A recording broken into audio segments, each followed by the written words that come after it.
여러분, 눈물의 돈가스다. 예. 왜 제가 눈물의 돈가스라는 제목을 달았을까요? 예. 이 돈가스를 말하거든요. 이 돈가스. 이 돈가스는요, 여러분들이 학교 앞에 가서 이렇게 돈가스 집에 들어가 보면 많이 마주칠 수 있는 돈가스의 유형입니다. 이게 양은 푸짐하고요. 예. 그러면서 좋은 거를 써서 예. 학교 앞에 있는 학생들에게 값싸고 맛있게 많이 공급하자는 의미. 이게 이 돈가스의 모양새입니다. 그런데 여러분, 이 가격이 일반적으로 가보면 5,900원 뭐 이렇게 하거든요. 5,900원. 예. 5,900원이면요. 그나마 주머니 사정이 넉넉하지 않는 이 학생들이 그래도 맛있게 즐길 수 있는 음식이었습니다. 그런데 이게 5,900원이 이제는 안 된다는 거예요. 이제는 안 된다.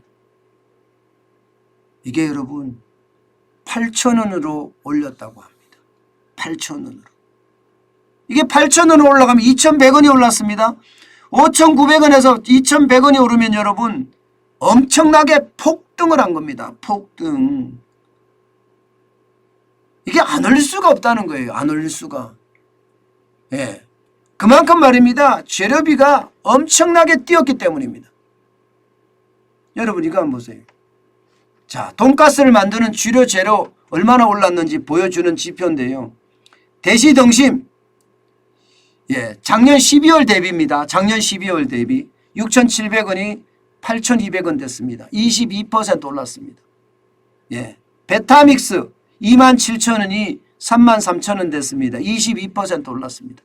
빵가루 5,900원이 7,300원 23%, 김치 45%, 식용유 104%입니다. 104%, 계란 77%, 마요네즈 41%나 올랐습니다. 여러분 이거 안 올리고 버텨낼 수 있습니까? 안 올리고. 아무리 내가 누구라고 하더라도 예, 이거는 안 올리면요 그 가게가 망할 수밖에 없어요. 평균으로 여러분 그냥 평균 딱 잡아보자고요. 평균. 너무 많이 올라간 거 빼고요. 여러분 우리 생활 물가가 20%가 올랐다는 거예요. 20%. 그러니 지금 예, 돈가스를 운영하시는 분 난리 났지요. 진짜 장난 아닌 거예요. 그런데 이게 돈가스만 이러냐, 돈가스 전문점만 이게 아니라는 사실이에요. 이게 여러분 보세요. 예, 삼겹살 16.8%가 올랐죠. 이것도 마찬가지 지난해 5월 1주차 1년 사이의 비교입니다. 서울 우유예요. 16.5%, 해표 식용유 10.5%, 신라면 8.9%, 참이슬 8.5%, 예, 동원 살코기 참치 13.4%, 감자 36.5%, 깐마늘 17.6%, 오렌지 21.3%, 델몬트 컷 파인애플 12%. 여러분 이걸 딱 보시니까 여러분은 무슨 생각이 드세요? 아마 저하고 똑같은 생각이 들 거예요. 아니 정부는 4.8% 올랐다며. 소비자 물가가 4.8% 올랐다는데 이게 무슨 4.8%냐. 이거 평균 내면 10%가 훌쩍 넘지 않느냐. 지금 우리 물가가 이렇게 올랐다. 이렇게 이야기할 수 있는 겁니다. 여러분 저도 깜짝 놀랐어요. 예, 이렇게 많이 올랐을 거라고 예상도 못했습니다. 물론 짐작은 했죠. 뭐 예상은 못했단 말은 예, 잘못된 말이고요. 짐작은 했어요. 제가 여러분들에게 계속 말씀을 드렸죠. 한 10%대가 될 거다 이렇게 예상을 했는데 지금 이게 평균을 내면 10%가 훨씬 넘을 겁니다. 10%가. 그만큼 우리의 삶이 팍팍해졌다는 거예요. 그러면 여러분 예, 식당들은 어떨까요? 식당들은 더 어려워진다는 거예요. 식당들은. 물가가 10% 올랐는데 그러면 음식 가격을 10%는 올려야 될 거 아니에요? 적어도. 그러면 여러분 9,000원 하던 국밥이 10,000원 되는 건 그냥 당연하죠. 예, 10,000원 하던 예, 삼계탕이 죄송합니다. 예, 갈비탕이 11,000원 하는 것은 어쩌면 당연합니다. 물가는 계속 올라가는 거예요. 그래도 말입니다. 봉사료는 여기에 포함도 안 됐습니다. 봉사료는. 식자재만 이렇게 원가만 이렇게 오른 거예요. 이게 원가가 오르고 판매관리비가 오르면 이게 감당 안 되고 실제 판매관리비도 엄청 올랐거든요. 인건비 많이 올랐죠. 예, 뭐 가스값, 전기값 안 오른 게 없습니다. 이게 앞으로 남고 뒤로 미친다는 말 이제는 현실이 될 겁니다.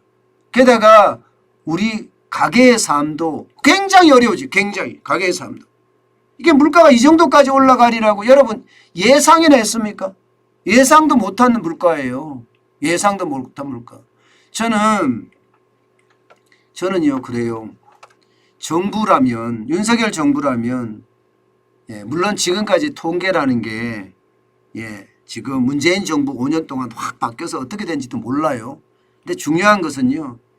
우리 서민들의 어떤 물가 우리가 직접 쓰는 물가 이거 제대로 돼서 우리가 피부에 와닿는 물가를 좀 만들었으면 좋겠어요.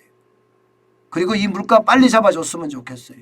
그렇지 않고는 여러분 다 망한다. 이러다 다 망한다는 이야기가 현실이 될 가능성 굉장히 큽니다. 오죽했으면 여러분 물가 대란이라는 이야기가 계속 나올 거예요. 물가 대란 이야기가. 여러분 보세요. 물가 대란 이야기 나올 수밖에 없습니다. 지금 4월에 106.85입니다. 106.85. 이 100의 기준은요. 100이 어디가 기준이냐. 2015년이 기준입니다. 2015년. 2015년이 100이에요. 2015년 100인데 지금은 106.85가 됐다는 것은 진짜 물가가 천정부지로 오른다는 이야기잖아요.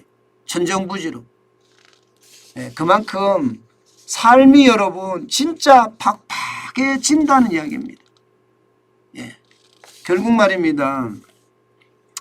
물가를 못 잡으면 나라 운영을 못한다 이런 이야기 하거든요. 제가 윤석열 정부가 일자리도 제대로 만들어야 되지만 지금 무엇보다 우선은요. 물가 잡는 겁니다. 물가 잡는데 최선을 다해야 됩니다. 물가 잡기가 굉장히 어려울 거예요. 왜냐하면 통제가 안 되는 변수들이 너무 많기 때문에. 그러나 물가를 안 잡으면 국민들의 원성은 점점 커지고요. 원성이 커지면 커질수록 이게 국정을 운영하는데 큰 걸림돌이 될 겁니다. 문재인 정부도 일자리 때문에 고생을 했잖아요. 그러나 일자리하고 물가하고는 상황이 다릅니다. 일자리는요. 이런 사람만 불만이 있을 수밖에 없어요. 이런 사람만. 그죠? 근데 물가는요. 전 국민이에요. 파장의 효과가 일자리는 한 10 정도 된다고 그러면요. 물가는요. 100이에요. 100. 10배 이상 파장이 클 거예요. 그래서 물가를 잡는데 그 어느 때보다 저는 신중해야 된다고 생각해요. 어쩔 수 없는 고통 올 겁니다. 근데 그 고통이 무서워서 물가를 안 잡으면요. 더 심각한 고통이 올 수 있다는 거 반드시 알아야 됩니다. 벤 버냉키 의장이 왜 후임자인 제롬 파월 연방준비제도 의장 중앙은행 의장에게 아주 쓴소리를 했을까요? 그만큼 물가는요. 어느 누구든 이게 이야기할 수 있는 거고 비판의 수위가 점점 높아질 수 있는 겁니다. 저는 그것을 보면서 그 어느 때보다 물가를 잡아야 되는 거 신중해야 된다. 그 말씀 꼭 드리고 싶습니다. 로마도 인플레이션 때문에 망했다는 이야기를 할 정도입니다. 그렇다면 물가를 잡아야 되는 게 얼마나 중요한지 아마 잘 아실 거라고 생각을 합니다.